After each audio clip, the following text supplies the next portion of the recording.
গুরুস্থানের একটু মাটি বায়না করে রাখে রে, এখনই তোর আসতে পারে চলে যাওয়ার ডাক। কাঁদিস না মন শিশুর মতো, এমনই তো হয়। এই তো জীবন অন্যের দেয়া, তোর তো জীবন নয় রে, তোর তো জীবন নয়। খাঁচার ভিতর প্রাণের ময়না চিরদিন আর আপন রয় না, হঠাৎ করে পালিয়ে যাবে একটু পেলে ফাঁকে রে। গুরুস্থানের একটু মাটি বায়না করে রাখে রে, এখনই তোর আসতে পারে চলে যাওয়ার ডাক। আসতে পারে কি পারে না? ওরে মন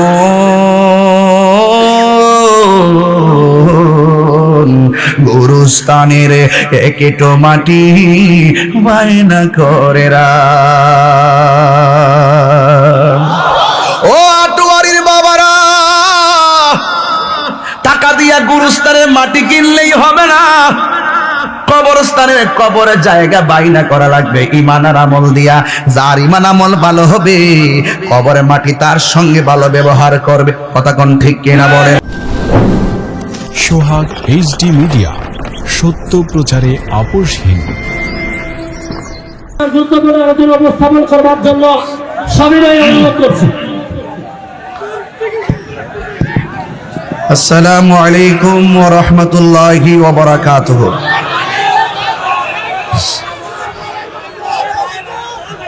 الصلاة والسلام عليك سيدي يا رسول الله،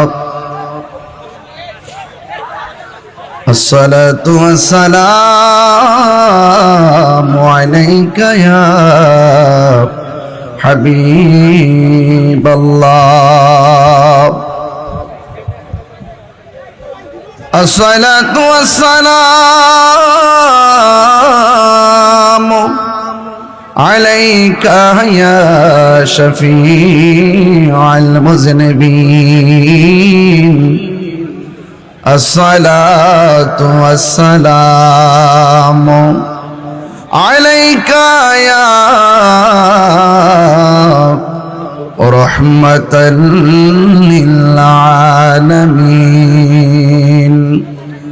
الحمد لله، الحمد لله رب العالمين، خالق السماوات والأرضين، الصلاة والسلام على أشرف الأنبياء والمرسلين، وعلى آله وأصحابه وأزواجه وذريته أجمعين، الذي أرسله بالحق بشيرا ونذيرا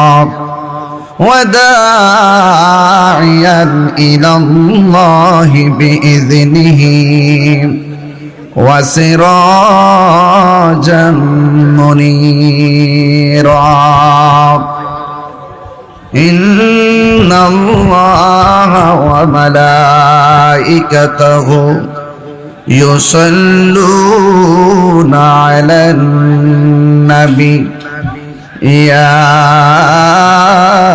أيها الذين آمنوا صلوا عليه وسلموا تسليما. اللهم صل مولانا محمد وعلى آل سيدنا.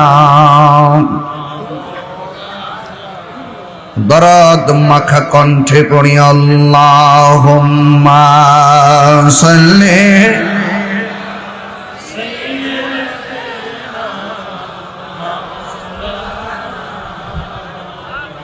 وعلى آل سيدنا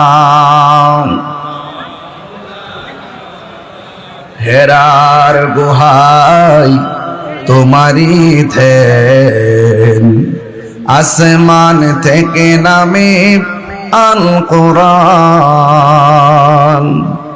ভাঙল সবার ভুল তোমারি উপরে আসলো কোরআনের ছায়া তোলে খালিদ উমর আলী আবু বকর ইসলামী ঝান্ডা নীল যে তোলে আল আমিন তুমি ছিলে চিরদিন সকল মানুষের তরে হে রাসূল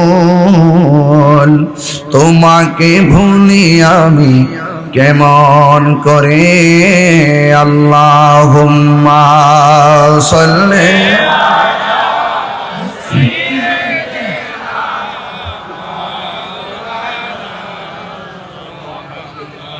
وعلى آل سيدنا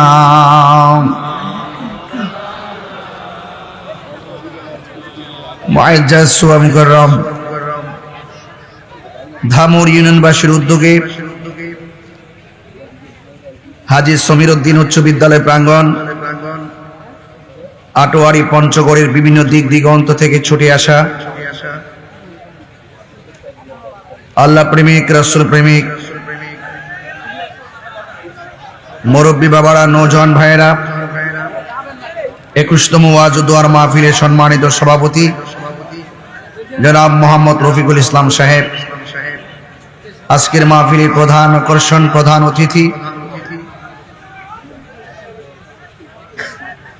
আন্তর্জাতিক খ্যাতি সম্পন্ন মুজাহিদ আহলুস সুন্নাহ,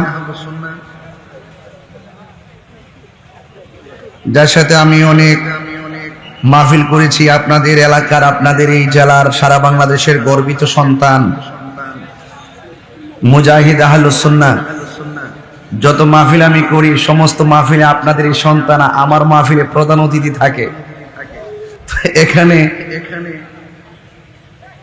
হুজুরের নামটা সবার আগে দেওয়া দরকার ছিল, এখন আর অতিথি হইল। তারপরও এটা সারা বাংলাদেশের মানে ফেসবুকেও তোমার পোস্টারটা যায়। এটা আমাদের যে আমরা যে আদব লালন করি সেই লালনের জায়গা থেকে কিছু প্রশ্ন থেকে যায়, এটা আপনাদের গর্ব। আল্লামা আলহাজ মুফতি উসমান গনি সালি হুজুর মাদ্দাজিল্লাহুল আলী, আল্লাহ পাক হুজুর হায়াতের মধ্যে বরকত দান করুন, আমিন পড়েন। আজকের মাহফিলে আমার ডানে বামে অনেক উলামায়ে কেরাম বসে আছেন। বিশেষ করে পাকেরহাট ইসলামিয়া কামিল মাদ্রাসার প্রিন্সিপাল হুজুর সারা মানে অনেক শ্রম অনেক কষ্ট দিয়ে এত বড় একটি ধর্মীয় বিদ্যাপীঠ কামিল মাদ্রাসা সাধারণ চারটাখানি কথা না, খেদমত করতেছেন। আজকে আমার সাথে গাড়িতে আমরা একসাথে বসেছিলাম হুজুরের সাথে, হুজুর বলতেছেন যে মাদ্রাসা থেকে যে বাড়িতে যেতে মন চায় না, কাজ শেষ করে এশারের নামাজ আজান হয়ে যায় মাদ্রাসাতে। এটি হলো দ্বীনের প্রতি দরদ, মাদ্রাসার প্রতি দরদ, তাই না? হুজুর বসে আছেন, আমার ডানে বামে অনেক পীর মাশায়েখ উলামায়ে কেরাম বসে আছেন। সবার প্রতি আমি শ্রদ্ধা নিবেদন করছি যে আল্লাহ রাব্বুল আলামিন এই বৈরী আবহাওয়ার মাঝেও এই মাহফিলটা যখন আমাকে দাওয়াত করা হয়েছিল, যখন এই মাহফিলটার প্রচার প্রসারের কেবলমাত্র শুরু করার কথা ছিল, ঠিক ওই মুহূর্তে শিলাবৃষ্টি, মানে খুব ভয়ঙ্কর ভাবে আপনাদের এলাকায় শিলাবৃষ্টি হয়েছিল, অনেক ক্ষতিগ্রস্ত আপনারা হয়েছেন। আমাকে হুজুর জানিয়েছেন, হুজুর বলতেছেন যে এত ক্ষতি মানুষের হয়েছে, মন চাচ্ছে যে সবকিছু উজাড় করে দিয়ে মানুষের পাশে দাঁড়ানো। এখন এই মুহূর্তে মাহফিল কিভাবে কি করি? আমি বলছি যে হুজুর আসলে তো বিপদ, মাহফিল যদি না হয় তাহলে আমাকে জানাবেন। আর বিপদ তো আসলে আজকে আপনাদের বিপদ, কালকে আমারও তো হতে পারে। এরপর আল্লাহ রহমতে আপনারা স্বতঃস্ফূর্ত অংশগ্রহণ, যে যিনি বৃষ্টি দিয়েছেন, যিনি শিলা বৃষ্টি দিয়েছেন, ফসলের ক্ষতি হয়েছে, বলেন ফসল দেওয়ার মালিক কে? আমরা এই মাহফিল কমিটি সর্বোচ্চ যে রব আমাদেরকে পরীক্ষা করতেছেন, আমাদেরকে পরীক্ষা করছেন, সেই রবের যে সুমহান কার্যক্রম, মানুষকে দিনের মেসেজ দেওয়ার যে কার্যক্রম, এটা আমরা শত পরীক্ষা আমরা পড়লো, এই মাহফিলটাকে আমরা ইনশাল্লাহ ধরে রাখবো। আল্লাহ যেন এই উসিলায় আমাদের ফসলের মধ্যে বরকত দান করে। এরকম বিপদ আপদ আল্লাহ যেন আমাদেরকে হেফাজত করে, সকলে বলেন আমিন। তো আপনারা বুঝতে পারতেছেন, আপনাদের দৃশ্যমান ক্ষতিগ্রস্ত আপনারা হয়েছেন এই শিলা বৃষ্টির কারণে। এখন মাহফিল কমিটিরাও তো যেভাবে কালেকশন করার দরকার ছিল ওনারা কিন্তু করতে পারে নাই, এবং কিভাবে যে যাবে এই বিবেকও বাধা দিয়েছে। সেই জন্য 10-এর লাঠি 1-এর বোঝা। আমাদের কি একটা মাহফিল করলে সর্বোচ্চ 50 জন বা 30 জন লোক আমাদেরকে সহযোগিতা করে। একটা মাহফিল করলে এমনই তো হয়, আর বেশি কিছু না তো, হয়তো বা 60 জন 70 জন। আর মাহফিলে কিন্তু হাজার হাজার মানুষ আসে। যেহেতু তারা 60-70 জন কিংবা 100 জন লোকের কাছে পরিস্থিতির কারণে কালেকশনের প্রতি তারা উদ্বুদ্ধ হতে পারেন, যাইতে পারেনি। আর মাহফিলটার কমিটমেন্টও যদি রক্ষা করেছেন, আপনাদের মনের আশাকে পূরণ করেছেন, সুন্দর একটি মাহফিল, বাৎসরিক মাহফিলটাকে বন্ধ না করে এই মাহফিলটিকে ঝড় তুফানের মোকাবেলা করো আল্লাহ এবং রাসূলুল্লাহর মহব্বতে এটা ধরে রেখেছেন। এই হিসাবে আপনারা সবাই কি খুশি না বেজার? যদি খুশি হন একটু হাত তোলেন। আপনারা কি খুশি? সবাই কি খুশি? তাহলে যদি হাত তুলুন, আমি অনুরোধ করব, আপনারা যদি শুধুমাত্র 100 করে টাকা দেন, কত বলছি? যদি 100 করে টাকা দেন, মিনিমাম এখানে 3 লক্ষ টাকা হবে। যদি 100 করে টাকা দেন 3 লক্ষ টাকা হবে প্রায়। আপনারা দয়া করে একটু পকেটে হাত দিবেন, যে যতটুকু পারেন রেডি রাখেন। আর যদি মনে করেন যে মাহফিল আমরা নিয়োগ করেছি 10,000, হ্যাঁ না, এমনি কিছু লোক, অসুবিধা নেই, পরে প্রবলেম হয়ে যাবে। এমনি গেলে সমস্যা নেই, এমনি গেলে সমস্যা নেই, পরে প্রবলেম হবে।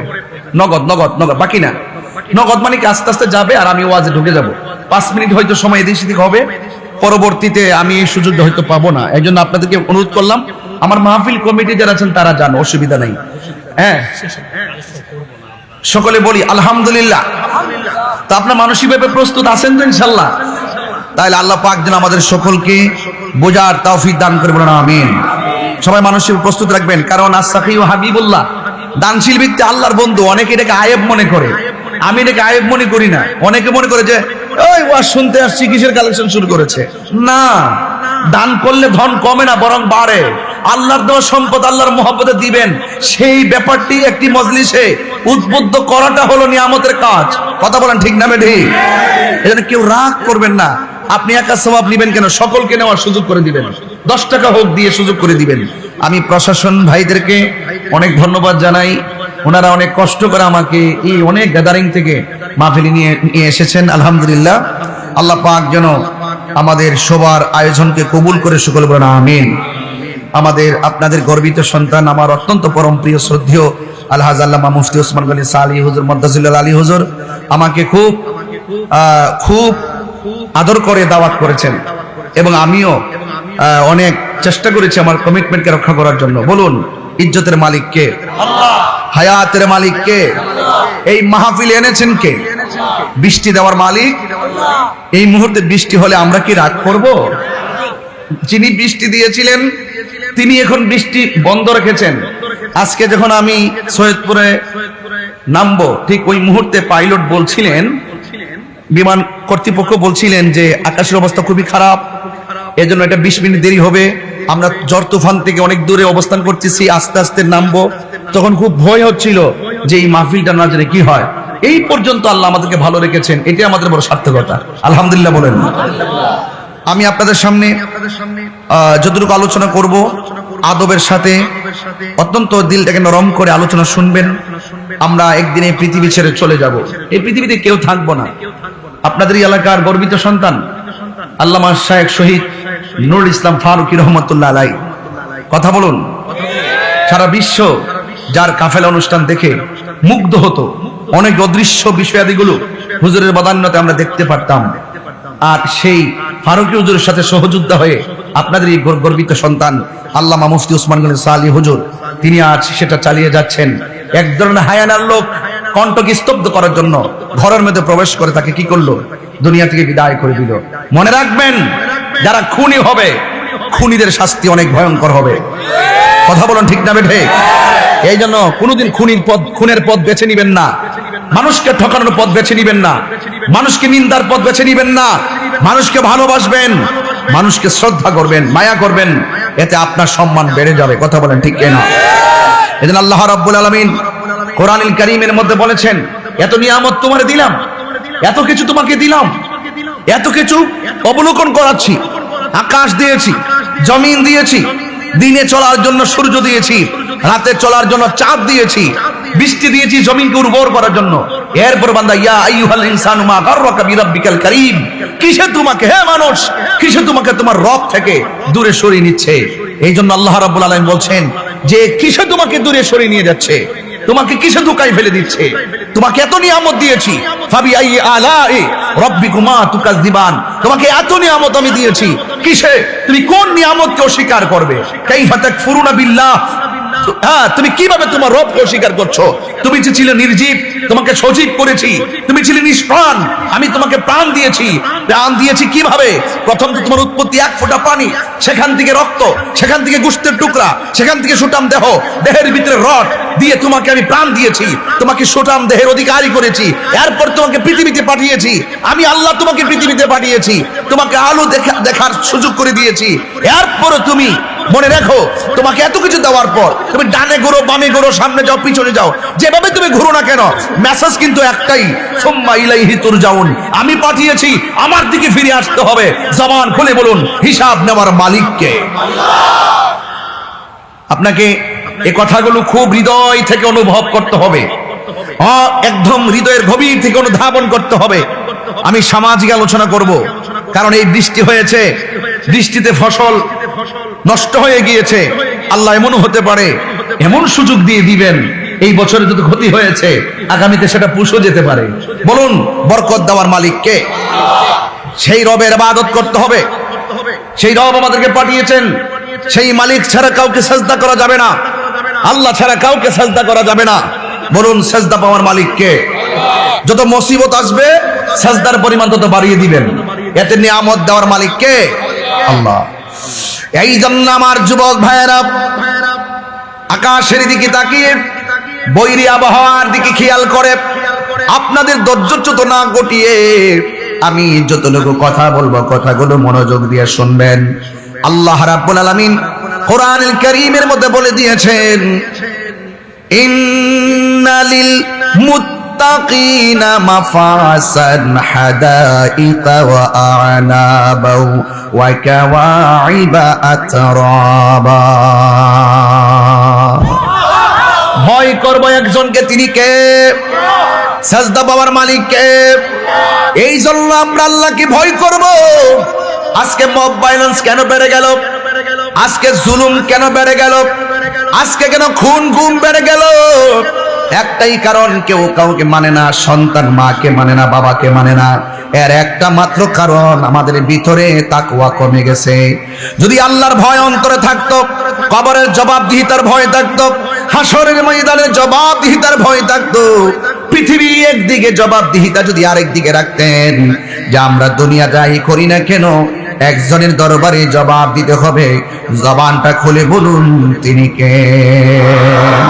ওয়া ইলাহুকুম ইলাহু ওয়াহিদুন লা ইলাহা ইল্লা হুয়ার রহমানুর রহিম। আল্লাহ হলো একজন, তিনি ছাড়া কোনো ইলাহা নাই।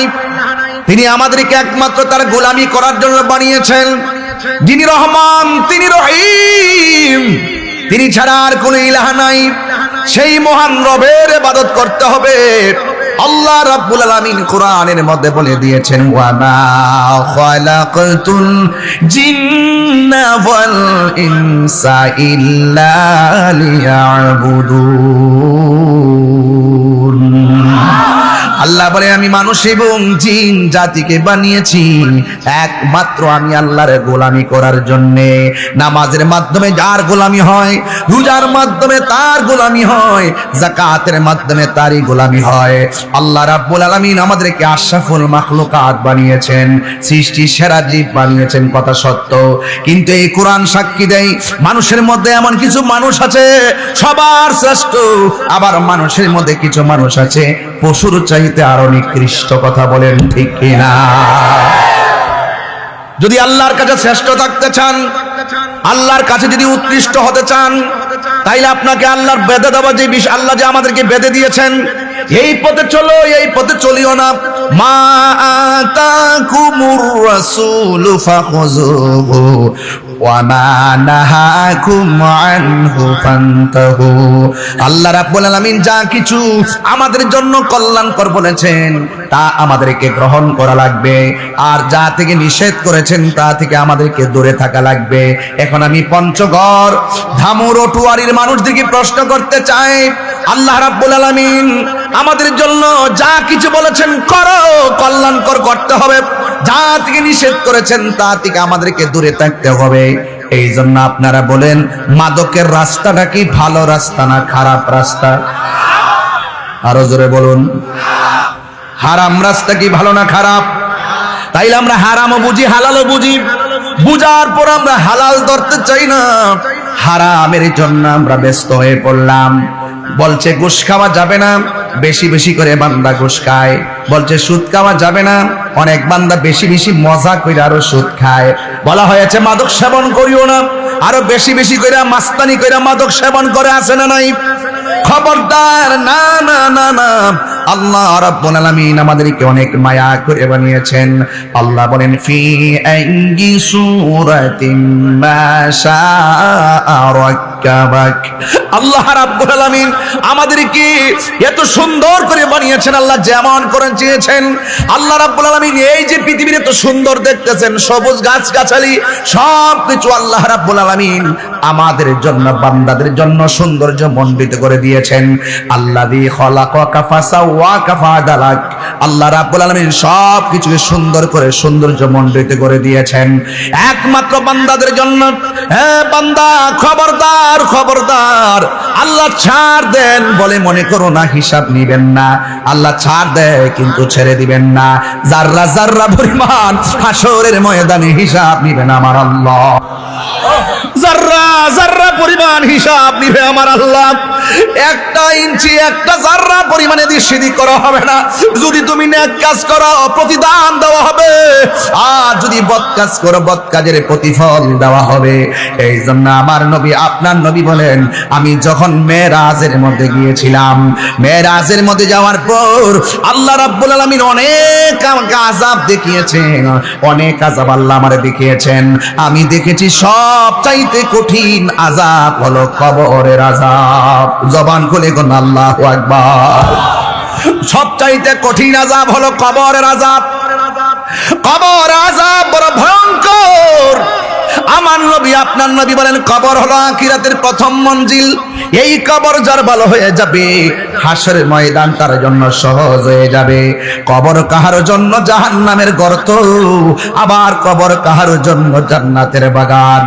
এই জন্য আমার যুবক ভাইরা, হালালের পথ বেছে নিবেন, নিয়ামতের পথ বেছে নিবেন, ন্যায়ের পথ বেছে নিবেন, ইনসাফের পথ বেছে নিবেন, আল্লাহ পাকের ইবাদতের পথ বেছে নিবেন, দয়াল নবীর মহব্বতের পথ বেছে নিবেন, আউলিয়া কালামের সোহবতের পথ বেছে নিবেন, মা বাবার খেদমতের পথ বেছে নিবেন। দেখবেন আপনার জিন্দেগি ভর যদি পুণ্য দ্বারা সজ্জিত করতে পারেন, আল্লাহ আপনি যখন কবর দেশে যাবেন, ওই কবরে যাওয়ার পর আমার আল্লাহ জান্নাত থেকে গালিচা বিছাইয়ে দিবে আপনার পিঠের নিচে। আরো বড় করে কোন আল্লাহু আকবার। এই জন্য মরার পরে কিছু নাই, মরার আগে সব বেদ করে যেতে হবে। কথা বলুন ঠিক না বে ঠিক? মরার আগে সব কিছু বেদ করে যেতে হবে। দুনিয়ায় থাকা অবস্থায় যদি ভেদ করে না যেতে পারেন, আল্লাহকে রাজি করে যেতে না পারি, তাইলে একদিন নয়, 2 দিন নয়, কত জনম থাকতে হবে কষ্টে, তার কোনো ইয়ত্তা নাই। এই জন্য আমার যুবক ভাইয়েরা, আল্লাহ রাব্বুল আলামিন আমাদেরকে পৃথিবীর মধ্যে পাঠিয়েছেন। দেখবেন একটা মানুষের সামনে যখন আজরাইল চলে আসবে, দেখবেন কত মানুষ এই যে দৌলতদিয়া ফেরিঘাটের মধ্যে কত বড় স্পর্শকাতর ঘটনা। বাস কেবলমাত্র দৌলতদিয়া ঘাটের মধ্যে বাসটা পড়লো, মাত্র 5 সেকেন্ডের মধ্যে 90 ফিট নিচে বাসটা ডুবে গেল। অথচ এই বাসের ভিতরে একটা মা ছিল, এই মা সন্তানটাকে জানালা দিয়ে বের করে দিয়েছে। সন্তানটা সাতরাইতে কিনারায় এসে গেল, আর মা দুঃখিনী বাসের সাথে নিচে গিয়ে দুনিয়া থেকে বিদায় হয়ে গেল। সন্তানের আগে মা মারা যায়, মায়ের আগে সন্তান মারা যায়। জবান খুলে বলেন, 1 মিনিট আগেও তো জানতো না সেখানের মধ্যে সে মারা যাবে। এই মা তো জানতো না 40-45 জন মানুষ, তারা তো বাড়ি থেকে বের হওয়ার সময় জানতো না দৌলতদিয়া ঘাটের ভিতরে এমন ভাবে বাসের ভিতরে থেকে পানিতে ডুবে মারা যাবে। অথচ 1 সেকেন্ড আগেও জানতো না এই মুহূর্তে আমাদের মরণ হতে পারে। আপনারা জবান খুলে বলে, কে কোথায় মরবে সিদ্ধান্ত দিয়েছেন কে?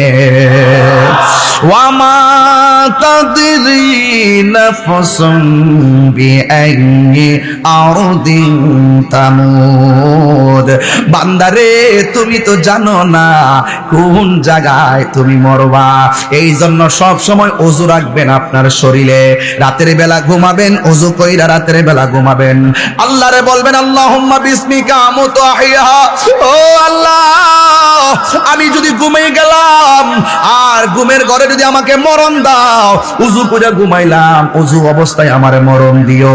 আল্লাহ, তুমি যদি আমারে মরণ দিবা, পবিত্র অবস্থায় মরণ দিও। আমার দেশের সোনার ছেলেরা অনেকেই প্রস্রাব করে ঢিলা কুলুপ ব্যবহার করে না, অনেকেই পবিত্র থাকতে চায় না। অথচ বলা হয়েছে আত-তুহুরু শাতরুল ঈমান, পবিত্রতা হলো ঈমানের অর্ধেক। এই জন্য আপনাদের সকলকে অনুরোধ করে বলবো, সব সময় পবিত্র থাকবেন আর রাতের বেলা ওযু করে ঘুমায় যাবেন। এমন হতে পারে ঘুমের ঘরেও আজরাইল আসতে পারে কি পারে না? আজরাইল অনেক ভয়ঙ্কর। আজরাইল যখন আসবে অনেক ভয়ঙ্কর, অনেক ভয়ঙ্কর। যদি ঈমান না থাকে বুঝবেন সাকরাতুল মাউত। আর রূহ নেওয়ার সময় তো কষ্ট হবেই, কিন্তু রূহটা নেওয়ার সময় আজরাইলের বিকট চেহারা। যখন আপনাদের এই এলাকায় ধামুরা যখন এসে আপনার ঘরের দরজায় যখন আজরাইল দাঁড়িয়ে যাবে, আটোয়ারি এসে যখন ঘরের দরজায় আজরাইল দাঁড়িয়ে যাবে, আপনার যদি ঈমান না থাকে, সহি আমল যদি না থাকে, আজরাইল দেখলে বুঝবেন কত ভয়ঙ্কর। আজরাইল দেখা মাত্রই আপনার রগগুলো ছিঁড়ে যাবে, হাড্ডিগুলো খুলে যাবে, রক্তগুলো পানি হয়ে যাবে। কেউ আজরাইলকে দেখে জিহ্বার মধ্যে কামড় মারবে, কেউ আজরাইলকে দেখে 2টা চোখ উল্টিয়ে দিবে, কেউ আজরাইলকে দেখে পায়খানা প্রস্রাব করে ভাসিয়ে দিবে। এত ভয়ঙ্কর হবে সাকরাতুল মাউত। ওই সময় মানুষ তৃষ্ণার্ত হয়ে যাবে। 7 সমুদ্র 13 নদীর পানি যদি মুখের মধ্যে ঢেলে দেওয়া হয়, 1 ফোঁটা তৃষ্ণাও মিটবে না। এমন একটা ভয়ঙ্কর অবস্থা হবে সাকরাতুল মাউতের সময়।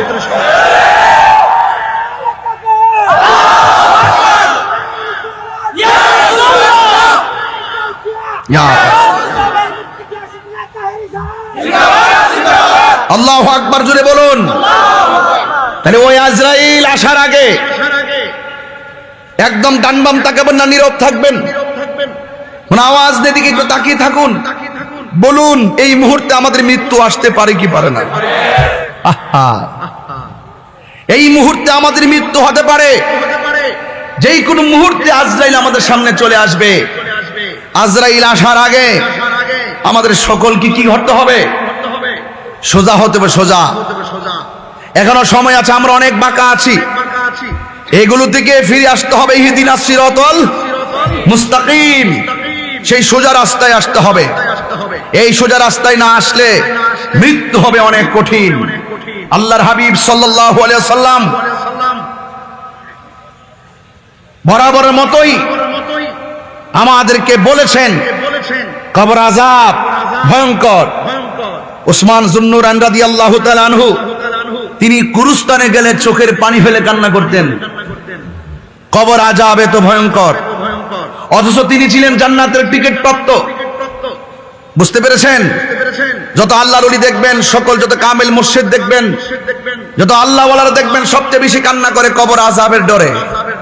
এই জন্য আজকে আমরা মনে করি গায়ে যেহেতু জোর আছে, শক্তি যেহেতু আছে, টাকা যেহেতু আছে, আরে আমাদের কাছে কি হবে, আজরাইল কি এত সহজে আসবে নাকি? না, বহু সন্তান দেখা যায় মোটর সাইকেল দিয়ে রাস্তা দিয়ে ঘুরে টাকের নিচে চলে গেছে, আজরাইল সেখানে হাজির হয়ে গেছে। কথা বলেন ঠিক কিনা? যেই কোনো মুহূর্তে আসতে পারি কি পারে না? এই জন্য ভয় করবো একজনকে, জবান খুলে বলেন তিনি কে? আল্লাহকে ভয় যারা করবে, আল্লাহ রাব্বুল আলামিন কোরআনে বলে দিয়েছেন, ওয়ালিমান খাফা মাকামা রাব্বিহি জান্নাতান। আমি আল্লাহকে যারা ভয় করবে, আমি আল্লাহ রাব্বুল আলামিন তার একটা নয়, আমি আল্লাহ রাব্বুল আলামিন তাকে 2টা জান্নাত দিয়ে দিব। জান্নাত দেওয়ার মালিক কে? আর বড় করে বলেন কে? জান্নাত দেওয়ার মালিক হলো আমার আল্লাহ। এই জান্নাত পেতে গেলে নামাজ লাগবে, এই জান্নাত পেতে গেলে নবীর মহব্বত লাগবে, এই জান্নাত পেতে গেলে আউলিয়া কেরামের সোহবত লাগবে। এই জন্য আমার যুবক ভাইয়েরা, আজকের এই ইমানি নুরানি ধামর মাহফিলের দোকানদারের দোকানের ভিতরে না জানি আজকের মাহফিলে যারা এসেছেন কার জন্যে কাফনের কাপড় রেডি হয়ে আছে জানি না। এমন একটা কাপড়, সাদা কাপড় আমাকে আপনাকে লাগাইয়া দিবে। পুরুষের কাপড় হলো 3টা, মা বোনদের কাপড় হলো 5টা। এই কাপড়ের মধ্যে কোনো সেলাই নাই, এই কাপড়ের মধ্যে কোনো পকেট নাই। বন্ধুরে, সবার কাপড় হবে সাদা। এমপি বুঝি না, মন্ত্রী বুঝি না, ওসি বুঝি না, ডিসি বুঝি না, বক্তা বলি না, শ্রোতা বুঝি না, সব মানুষের গায়ের মধ্যে সাদা কাফন লেগে যাবে। এই সাদা কাফনটা গায়ের মধ্যে লাগার আগে আমরা কি আল্লাহকে একবার বলতে পারি না, আল্লাহ যেই দিন আমাদের মরণ দিবা, আমার নূরের নবী হায়াতুল নবীর নূরানি চেহারা মুবারক দেখায়া দেখায়া আমাদেরকে মরণ দিও। এই জন্য আমার যুবক ভাইয়েরা, নবীকে দেখে মরণের কামনা করবেন। আমার নবীকে দেখে যদি ইন্তেকাল করেন আপনার নসিব খুলে যাবে। এই সাদা কাপড় আসার আগেই আপনি আল্লাহর ইবাদত করেন, নবীর মহব্বত রাখেন। এই বড়ই পাতার গরম জলটা হওয়ার আগে আপনি আল্লাহকে চিনেন, নবীকে চিনেন। আরে মসজিদের মধ্যে খাট আছে, আসেন আপনাদের মসজিদে কি আছে? অনেক মসজিদে আছে এসএস, অনেক আগে ছিল কাঠ। আগে কি ছিল? কাঠ ছিল না, কাঠ ছিল। এই মসজিদে আমি প্রায় মাহফিলের মধ্যে একটা গজল সঙ্গীত গাইতাম। গাইবো আজকে? সঙ্গীতটা কি বলতে পারবো আপনাদের এলাকায়? আর সত্যি আছে কিনা বলেন না? আপনার মসজিদের বারান্দায় কি খাটটা আছে না?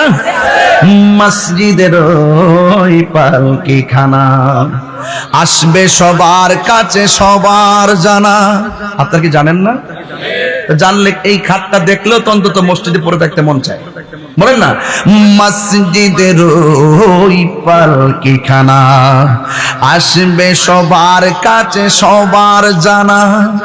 বড়ই পাতার গরম ঝোলে, বড়ই পাতার গরম ঝোলে শেষ গোসল দিবে সব জনা।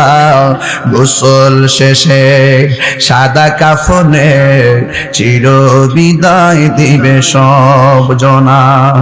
গোসল শেষে সাদা কাফনে চির বিদায় দিবে সব জনা। মৃত্যুর যন্ত্রণা এত কঠিন সইতে আমি পারিব না। কবরের আযাব এত কঠিন সইতে আমি পারিব না। আধার কবরে আলো জেলে, সাপ বিচ্ছু সব দূরে ঠেলে। আধার কবরে আলো জেলে, সাপ বিচ্ছু সব দূরে ঠেলে। বেহেশত হতে আমার লাগি, বেহেশত হতে আমার লাগি করে দিও ফুলের বিছানা। মৃত্যুর যন্ত্রণা এত কঠিন সইতে আমি পারিব না, কবরের আযাব এত কঠিন সইতে আমি পারিব না। ও গো দয়াময় হে রহিম, ও গো দয়াময় হে রহিম, চাই যে তোমারই করুণা, মৃত্যুর যন্ত্রণা এত কঠিন সইতে আমি পারিব না। জোরে জোরে কি আল্লাহু আকবার বলা যাবে না? দয়ার মালিক কে? একটু প্রাণ খুললা রবের ডাক দিয়া কোন তিনবার কোন আল্লাহ। আরে কি যে শান্তি লাগে আমার আল্লাহর ধ্বনি। দেখে আসলাম সৈয়দপুরে বৃষ্টি, আজকে আটোয়ারি আইসা দেখলাম বৃষ্টি নাই। এই পর্যন্ত আল্লাহ আমাদেরকে দয়া করেছেন, এই দয়ার শুকরিয়া সাজদা করে থাকলো শুধু হবে না রে। যেই বৃষ্টি দেখা ভয় পাইছিলাম, এখন বৃষ্টি তুইলানি আল্লাহ এই পর্যন্ত সুযোগ দিয়েছেন। আল্লাহ যদি আরো বৃষ্টি দিয়ে আমরা হিমশিম খাবো না, আমরা টেনশন করব না। আল্লাহ যখন খুশি হয় বান্দার মধ্যে বৃষ্টি নাজিল করে, কথা বলেন ঠিক কিনা? আরে বাবা, মাথার উপরে বৃষ্টি পড়বে, একটা বার গুরুস্থানের দিকে তাকায়া দেখুন, আপনার বাবার কবরের উপরে বৃষ্টির পানি, আপনার দাদার কবরের উপরে বৃষ্টির পানি। 6টা বছর হয়ে গেল আমার বাবাকে কবরে নামাই দিয়েলাম, কত বৃষ্টির পানিতে কবর গলা গলা হয়ে যায়, হাঁটু পর্যন্ত পিপিলিকার গর্ত দিয়া পানি ঢোকে। আরে টিনের ঘরের সালের মধ্যে একটু ছিদ্র হলে বৃষ্টির পানি পড়লে ছিদ্রটা বন্ধ করে দেয়, গায়ে যেন পানি না পড়ে। অথচ কবরস্থানে কবরের ভিতরে পানি পড়তেছে, এই পানি পড়তেছে, পানি ঢুকতেছে, পানি ঢুকতেছে, এই পানি ঢুকতেছে। পানি ঢোকার কারণে শুকে কিনা ঢুকে আছে জানি না, একদিন তো আমরা এখানে পড়ে থাকবো, এই ঘরের মধ্যে আমরা পড়ে থাকবো। দুনিয়ার বন্ধু বান্ধব আজকে আছে কালকে নাই, দুনিয়ার বন্ধু বান্ধব সব ভাগ নেয়, কিন্তু মরণের কষ্টের ভাগ কেউ নিবে না, কথা বলেন ঠিক কিনা? আরে কবরের কষ্টের ভাগ কেউ নিবে না গো, এই কষ্টের ভাগ কেউ নেয় না। আপন সন্তানরা পর্যন্ত খবর নেয় না। বাপটারে কবরে নামাই দিয়া 3 দিন পরে সম্পদ নিয়ে কারাকারি শুরু করে। এই জন্য আমার বন্ধুরে কি ভাষায় ওয়াজ বোঝাবো, এই কবর দেশে আমি তাহিরিতে একদিন চলে যাব। আজকে হয়তো পঞ্চগড়ে আসলাম, হাজার হাজার মানুষ, কাকতালীয় ভাবে নয়, কি কোনো রকম ভাবে প্রচার প্রসার বেশি নাই, হাজার হাজার মানুষ আপনারা চলে আসছেন। একদিন আমি চলে যাওয়ার পরে এই মাহফিলটা তো আজকে প্রায় 21তম মাহফিল, আমি দুনিয়া থেকে চলে গেলে 22তম মাহফিল বন্ধ থাকবে না, 23তম মাহফিল বন্ধ থাকবে না। কাহারো জন্য কোনো কাজ থেমে থাকে না, আপন গতিতে সব চলতেছে। আজকে এত সম্মান, এত ভালোবাসা, চলে গেলে দেখবেন কেউ আমার মোবাইল নাম্বার একটা ফোনও দিবে না, আইডির মধ্যে দুইকে একটা মেসেজও দিবে না। আপনার বন্ধু বান্ধবের অনেক নাম্বার এখানে সেভ করা আছে, বন্ধুটা কবরে চলে গেছে কিন্তু কই বন্ধুর নাম্বারে আর আমরা কল দেই না, খবর নেই না রে। এই জন্য যুবক, খবর তো কে নিবে? আমরা যদি মদিনাওয়ালার প্রেমে যদি নিজেকে কুরবান করতে পারি, আমার জীবন, আমার মরণ, আমার নামাজ, আমার কুরবানি আল্লাহর জন্য যদি নিবেদন করতে পারি, কেউ লাগবে না, আমার আল্লাহই আমাদের জন্য যথেষ্ট হয়ে যাবে। قل إن صلاتي ونسكي ومحياي ومماتي لله رب العالمين। আমি যে কোরআন শরীফ পড়ি আপনারা কি কষ্ট পান? মানে ভালো লাগে? আমি যে তেলাওয়াত করি, আমি কিন্তু হাফেজ না, কারিও না, আমি যতটুকু পারি তেলাওয়াত করি, একটু ভুল হলে ধরবেন। আর তেলাওয়াত করলে একটা স্পিরিট লাগে কি লাগে না? এই কোরআন শরীফ যে আমরা পড়ি, শান্তি লাগে কি লাগে না? আমি কি আবারও তেলাওয়াতটা একটু টান দিতে পারবো আপনাদের সামনে ইনশাল্লাহ? রাজি আছেন সবাই? শুনবেন তো ইনশাল্লাহ? সবাই এমন করে উজাহার করে মালিকরা ডাক দিবেন যেন আল্লাহ পাক আমাদের গুনাহগুলো মাফ করে দেয়। আমিন কোন?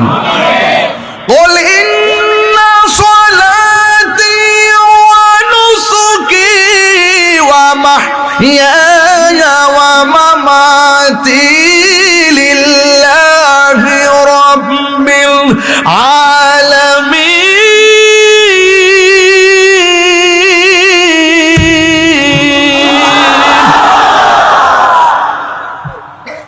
শান্তি লাগছে? নামাজ পড়বো কার সন্তুষ্টির জন্য? আমার নামাজ, আমার কুরবানি, আমার জীবন, আমার মরণ একমাত্র আল্লাহ দিয়েছেন। আল্লাহর জন্য আমরা সব করব। এই জন্য মাঝে মাঝে তেলাওয়াত করি, কারণ তেলাওয়াতটা বড় শান্তি লাগে। কোরআন কবরের মধ্যে যাওয়ার পরে ডান পাশ দিয়ে একটা আলো আপনাকে আলো দিবে। আপনি জিজ্ঞাসা করবেন তুমি কেডায়? তাই আমার চিনো না? আমি হইলাম তোমার দুনিয়ার কোরআন তেলাওয়াত। আর একটা আলো দিবে কবরের ভিতরে, জিজ্ঞাসা করবে তুমি কে? ভাই আমার চিনো না? আমি হইলাম তোমার দুনিয়ার নেক আমল। এই কবরের ভিতরে মানুষ জনম জনম পড়ে থাকবে, কেউ কারো খবর নিবে না। এই কবর থেকে একদিন আপনাকে এমন একটা ময়দানে উঠবেন, এরই অবতারণা আমার আল্লাহ কোরআনে দিয়ে দিয়েছেন। মিনহা খালাকনাকুম ওয়া ফিহা নুঈদুকুম ওয়া মিনহা নুখরিজুকুম তারাতান উখরা। এই কবর জনম জনম আপনাকে পড়ে থাকা লাগবে। সুখী হলে সুখী, দুঃখী হলে দুঃখী, কেউ কাহারও ভাগ নিবে না। সুখে থাকলে কেউ ভাগ নিবে না, কষ্টে থাকলেও কেউ ভাগ নিবে না রে। আল্লাহর হাবিব বলে, আমি যখন মেরাজের মধ্যে গিয়েছি, আমি দেখেছি সবচাইতে ভয়ঙ্কর আযাব হলো কবরের আযাব। গুরুস্থানের একেটো মাটি বাইনা করে রাখে রে, এখনই তোর আসতে পারে চলে যাওয়ার ডাক। ওরে মন,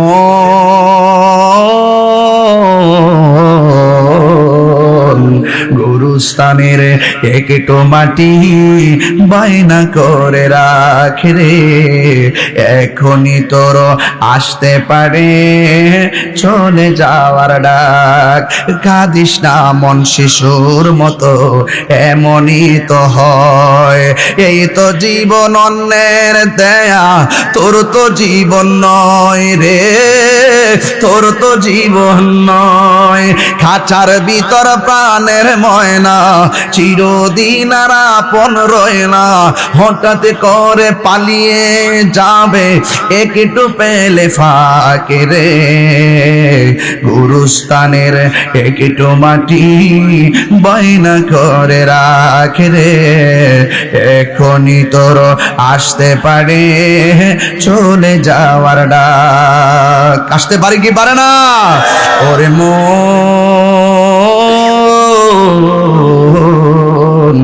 গুরুস্থানের একেটো মাটি বাইনা করে রাখ।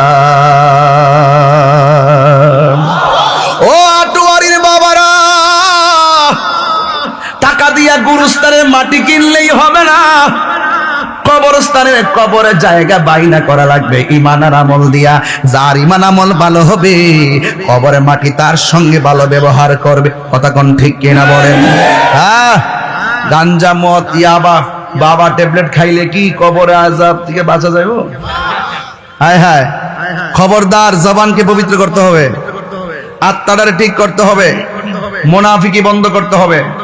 আঙ্গতে শুধু মুনাফিক নাই, আছে মুনাফিক আছে না নাই? আপনি হয়তো জানেন না, আমি আসার আগে কত মানুষ রাস্তাঘাটে কত কথা কইছে। কিছু আছে, কিছু লোক আছে না, ওই এরে দাওয়াত করছে, মানে কত কথা বলছে দোকানে বৈশা বৈশা। আবার খবর নিয়ে দেখবেন এরাই ফাঁকে ফাঁকে বৈশা রইছে। হ্যাঁ, কথা কি সঠিক? কথা সঠিক, এরাই ফাঁকে ফাঁকে বৈশা রইছে। আমি বদদুয়া করি না, আপনি বলেছেন বলুন, একটু কাছে আসেন, কাছে এসেন, কথা বলেন, সামনে বসেন, হয়তো আমাকে বুঝে আপনার দলে নেন, নাইলে আপনি বুঝে আমার দলে আসেন। এর চাইতে কি সুন্দর কথা পঞ্চগড়ে আছে? হয়তো আমাকে বুঝে আপনার দলে নিবেন, নাইলে আপনি বুঝে আমার দলে আসবেন। এর চাইতে বড় সমীকরণ আমার কাছে নাই। আরে বাবা, মানুষ হিসেবে তো ভুল হতে পারে, পারে কি পারে না বলেন? কিন্তু মুনাফিকি করবেন না। মুনাফিকি করলে কিন্তু অবস্থা ভয়ানক হবে। মুনাফিক ও লন্ডন থেকে এসে মুনাফিকি করে না, মুনাফিক হয় আপনার ঘরের সাথে। ঘরের সাথে আপনার মেয়ে একটা গোল্ডেন এ প্লাস পেলো, স্কুল কলেজে আপনার মেয়েকে পুরস্কার দেওয়া হলো, আর আপনার ঘরের সাথে যে এই ছেলেটা আছে, যে এই মানুষটা আছে, সে বলতেছে গোল্ডেন এ প্লাস পাইছে, মেডেল দিতেছে, নকল করে না ফাঁস করছে।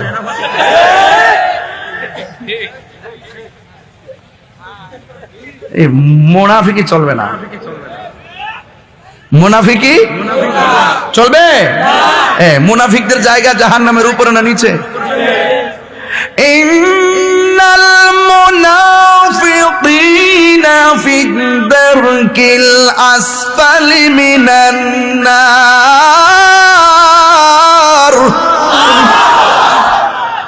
মুনাফিকি যারা করবে তাদের জায়গা হবে জাহান্নামের সর্বনিম্ন স্তরে। আমরা মুনাফিকি করব না। মুনাফিক আরে কাফের তো খারাপই, মুনাফিক আরো ভয়ঙ্কর খারাপ। কথা বলুন ঠিক কি না? মুনাফিকি না। আমরা এখন সবাই কি করতে চাই? আমরা সবাই যা বলবো ওপেন বলবো, গোপনে নয়, কাহারও অগোচরে নয়, সরাসরি বলো। আমাকে তো ফেসবুকে কেউ যদি উল্টা পাল্টা বলে আমি পরিষ্কার ভাষা রিপ্লাই দিয়ে আপনার আম্মাকে আমার সালাম দিবেন। যখন এই কথাটা লিখে দিই তখন তার মুখ দিয়ে আর কথা আসে না। তবে একটা কথা মনে রাখবেন, খারাপের পরিবর্তে খারাপ ব্যবহার নয়, খারাপের পরিবর্তে ভালোবাসা দিয়ে আপনি তাকে কাছে টেনে নেবেন ইনশাআল্লাহ। কথা ঠিক আছে কিনা বলেন? এই জন্য যেহেতু আমি আজীবন থাকবো না, চলে যেহেতু যেতে হবে, এই জন্য আমরা এত অভিমান করে লাভ নাই। এ কণ্ঠ আমার জীবনে বহুত দেখেছি, মাটিতে বসে বসে ওয়াজ শুনেছি, এই মাহফিলের ইতিহাস শুনেছি, অনেক উলামায়ে কেরাম এই মাহফিলে এসেছেন। এটা একটি ঐতিহ্যবাহী জায়গা যেখানে অনেক আলেমদের বিচরণ হয়েছে, অনেক আলেমরা চলে গিয়েছে। কথা কি সঠিক বলতেছি? কেউ পৃথিবীতে থাকবেন, আজকে আপনার ক্ষমতা আছে, আপনার জোর আছে, আপনার একটা অবস্থান ভালো আছে, কাউকে নিন্দা করবেন না। আপনি ভালোবাসবেন, আপনি তাকে ভালোবাসা দিবেন, ভালো ব্যবহার করবেন, তাইলে দেখবেন আপনার উপর আল্লাহর রহমত নাজিল হবে। কথা বলেন ঠিক কিনা? এই জন্য আমার যুবক ভাইয়েরা, আমি বলেছি আল্লাহর হাবিব সাল্লাল্লাহু আলাইহি ওয়াসাল্লাম বলেন, কবরের ভিতরে বেনামাজির জন্য 3টা শাস্তি হবে। এর মধ্যে 1 নম্বর শাস্তি যার হবে, কবরটা 2টা প্রশস্ত হয়ে যাবে। ডান পাশের মাটি এক প্রান্তে যাবে, বাম পাশের মাটি আরেক প্রান্তে যাবে। 2 পাশের মাটি এসে তোমার গায়ের মধ্যে এমন জোরে চাপা মারবে, ওই কবরে মানুষটা আমার আল্লাহর ডাক দিয়া বলবে, আল্লাহ আগে যদি জানতাম বেনামাজি হইয়া কবরে আসলে এমন শাস্তি হবে, জিন্দেগিতেও আর নামাজ ছাড়তাম না। আল্লাহ আরেকবার দুনিয়াতে পাঠাও, পালাকিরে নামাজ পড়বো। আল্লাহ বলেন, না না, সুম্মা ইলাইহি তুরজাউন, মৃত্যুর পরে আমার কাছে যখন চলে আসবে, আমি আল্লাহ এখন যে জীবন দিয়েছি আর দুনিয়াতে যাওয়া যাবে না, তোমাদের মৃত্যু আর হবে না। এই কবরের ভিতরে পড়ে থাকবেন জনম জনম ভর। আল্লাহর হাবিব সাল্লাল্লাহু তাআলা আলাইহি ওয়াসাল্লাম একদিন একটা গুরুস্থানের মধ্যে গেলেন, গুরুস্থানের মধ্যে গিয়ে দেখলেন, কবরের দিকে তাকালেন। আল্লাহর হাবিব কবরের দিকে তাকাইয়া মুস্কি মুস্কি হাসলেন। আপনার একটু পঞ্চগড়ে আটোয়ারিতে আওয়াজ করে, ধামুরে আওয়াজ করে বলেন, আমার নবী কবরের ভিতরে কি হয় দেখার ক্ষমতা আছে না? না আছে কিনা বলেন? আল্লাহর হাবিব গুরুস্থানের মধ্যে গেলেন, যাওয়ার পরে একটা কবরের দিকে তাকালেন, তাকায়া তিনি মুচকি হাসি দিলেন। আর একটা কবরের দিকে তাকালেন, তিনি মুচকি হাসি দিলেন। আর একটা কবরের দিকে তাকিয়ে তিনি মুচকি হাসি দিলেন। সাহাবায়ে কেরাম জিজ্ঞাসা করে, ইয়া রাসূলুল্লাহ, ইয়া হাবিব আল্লাহ, নবী গো, আপনি কবরের দিকে তাকায়া কেন হাসি দিয়েছেন?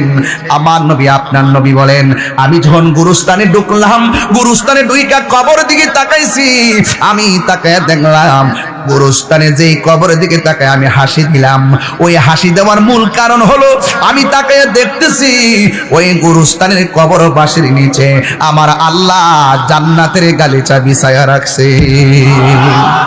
এই কথা বলতে বলতে আরেকটা কবর দিকে রাসূল তাকালেন। তাকানোর পর আমার নবী চোখের পানি ছেড়ে কান্না করে দিলেন। এবার সাহাবীরা নবীর চোখের পানি, কষ্টের পানি দেখলে তারা বরদাস্ত করতে পারে না। সাহাবায়ে কেরাম জিজ্ঞাসা করি, ইয়া রাসূলুল্লাহ, ওই কবরের দিকে তাকায়া কেন আপনি কান্না করলেন? আল্লাহু আকবার কন্যা কেন? ওই কবরের দিকে তাকায়া কেন আপনি কান্না করলেন? আমার নবী, আপনার নবী বলেন, সাহাবীরা রে, আমি নবী যাহা দেখি তোমরা তা দেখো না, আমি নবী যাহা শুনি তোমরা তা শোনো না। আপনারা জবান খুলে বলেন, নবী দেখার ক্ষমতা আছে না নাই?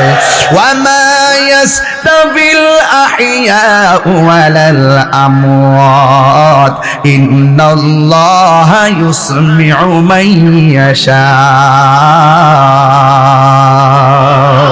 যারা জিন্দা যারা মুর্দা তারা এক হতে পারে না।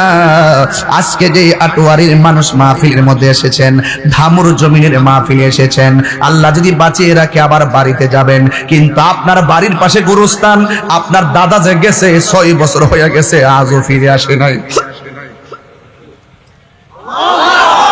আর আমি যদি আমার বাবার কথা বলি,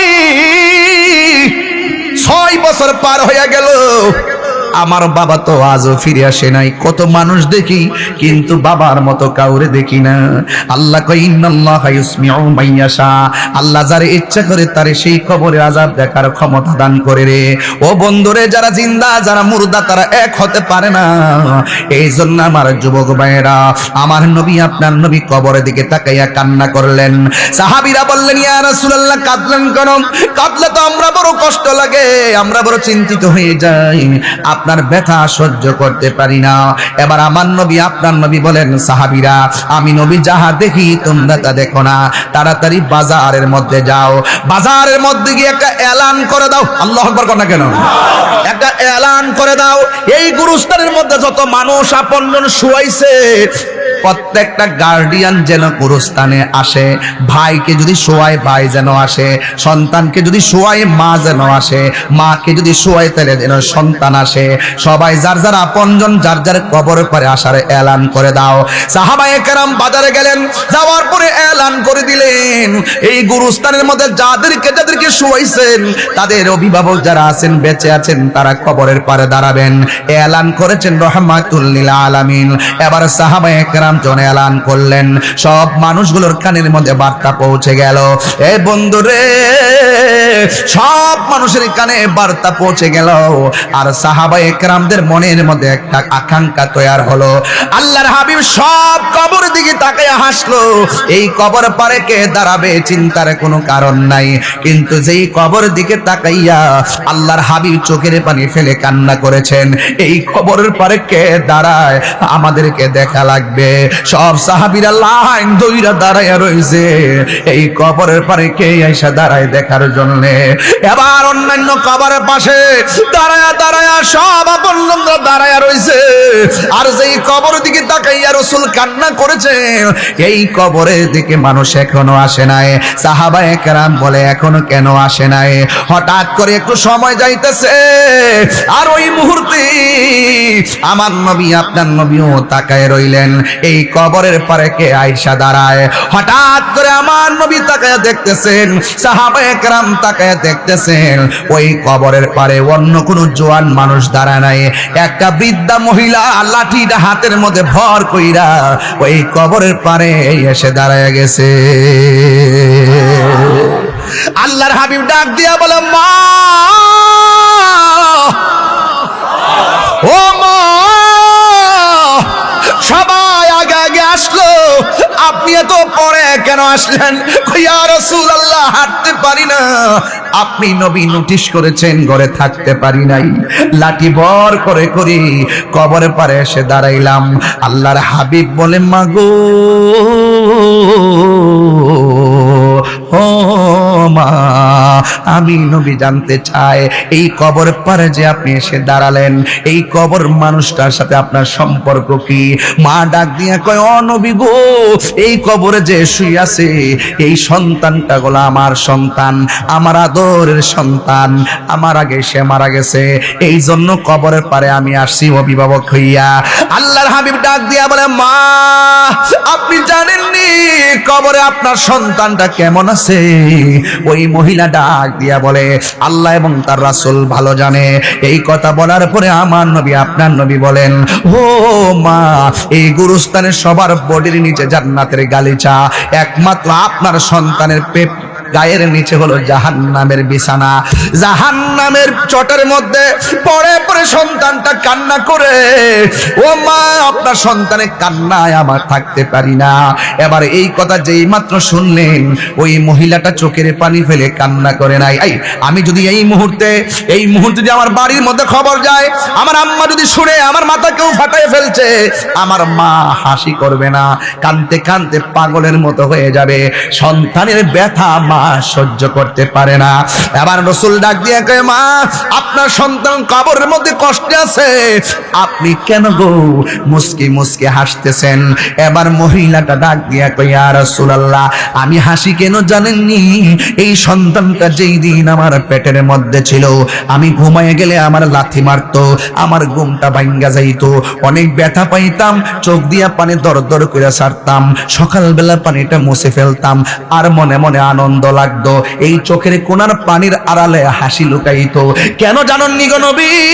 সন্তান যদি পেটের মধ্যে না নড়াচড়া করে, মা মনে করে সন্তানটা মনে মরা হইয়া পড়ে আছে, আর সন্তান লাথি মারলেও কষ্ট লাগলেও মা মনে মনে করে আমি লাথি খাইলে খাইছি, আমার পোলাটা তো পেটের মধ্যে জিন্দা আছে। ইয়া রাসূলুল্লাহ, নবী গো, ও মায়ার নবী,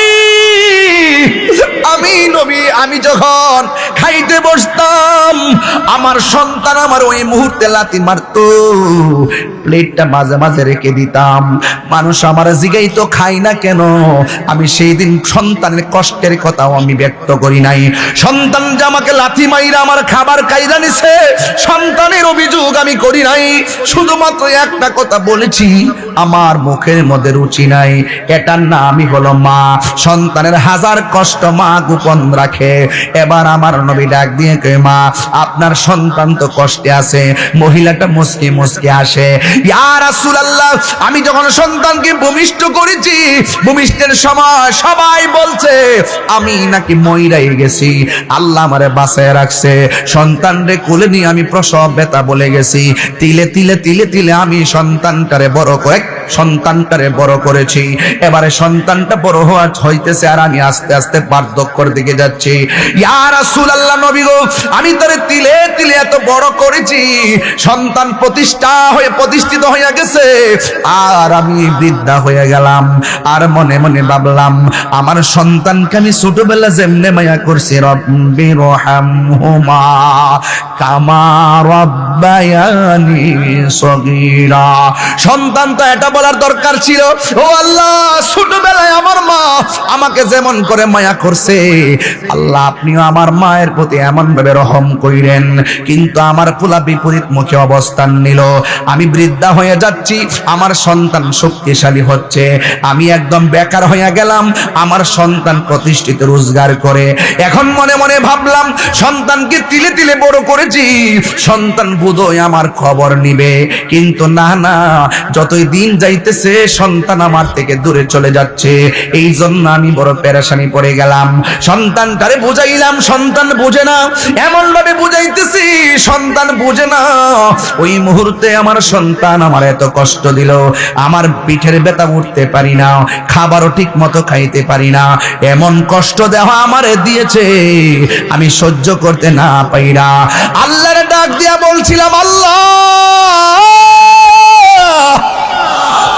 ও আল্লাহ, আমার সন্তান আমারে কষ্ট দিতে দিতে এমন কষ্ট দিয়েছে, আমি আর সহ্য করতে পারতেছি না। আল্লাহ, আমার সন্তান আমারে যত কষ্ট দিয়েছে, তুমিও তারে কষ্ট দিও। আজকে আমার সন্তানের আযাবের ঘটনা শুনাইলেন আপনি আমারে।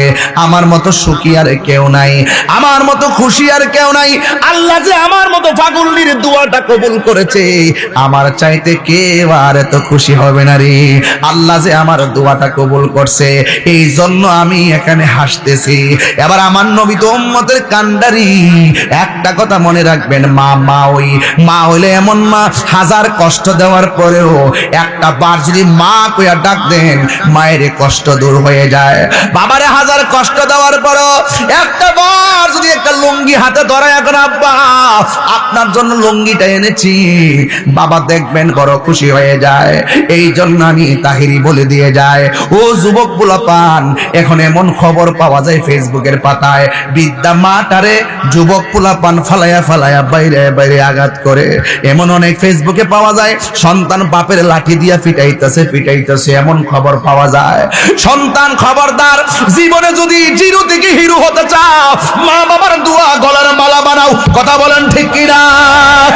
খবরদার, মা বাবার বদদুয়া যদি লাগে, দুনিয়া তো ভুগবেন, কবরও ভুগবেন, হাসরের ময়দানও ভুগবেন। এই জন্য আমার নবী আল্লাহরে ডাক দিয়ে কই, আল্লাহ এই মহিলা তার সন্তানের কষ্টের কথা শুনেছে, কিন্তু সন্তানের কষ্ট তো মহিলা দেখে না। এই জন্য আল্লাহ কবরটার একটু আলোক করে দাও, মা যেন সন্তানের আযাবটা দেখে। আমার নবীর মতন মুস্তাজিবুদ দাওয়া পৃথিবীর কোনো নবী রাসূল না। আমার নবী ডাক দিয়া বলে, আল্লাহ এক নজরে দেখে দাও। একটু যখন স্বরূপ উন্মোচন করলো যে এই মহিলা একটু আগে সন্তানের কষ্টের কথা শুই না হাসি দিল, এই সন্তানটার একটু কষ্টের স্বরূপ উন্মোচন করার পর ওই মহিলাটা ডাক দিয়া কই, ইয়া রাসূলুল্লাহ আমার সন্তানরে এমন কষ্ট দিব যদি আগে জানতাম, জীবনেও আমি বদদুয়া দিতাম না। চিৎকার মেরে কি আল্লাহু আকবার বলা যাবে না? আরে মা যদি আগে মারা যায়, কার কাছ থেকে অন্যায়ের ক্ষমা চাইবা? কথা বলেন ঠিক কিনা? এই যে পুলিশ প্রশাসন, আপনাদের আটোয়ারির পঞ্চগড়ের পুলিশ প্রশাসন, যখনই কোনো এলাকার মধ্যে কোনো ঝামেলা হবে, ওনার মা সবার আগে চিন্তা করবে, আমার পোলা তো ওই থানায় থাকে, আমার পোলা তো ওই জেলায় থাকে। এই পৃথিবীতে কেউ কারো বান্ধব না, একমাত্র বান্ধব হলো তোমার মা এবং তোমার বাবা। আপনার আমার দুয়ার মধ্যে স্বার্থ আছে, মা বাবার দুয়ার মধ্যে কোনো স্বার্থ নাই, নিঃস্বার্থে দোয়া করে। এই জন্য আমি প্রায় মাহফিলের মধ্যে বলি, নিঃস্বার্থে ভালোবাসে শুধু আমার মা, ববে যার তুলনা নাই, নিঃস্বার্থে ভালো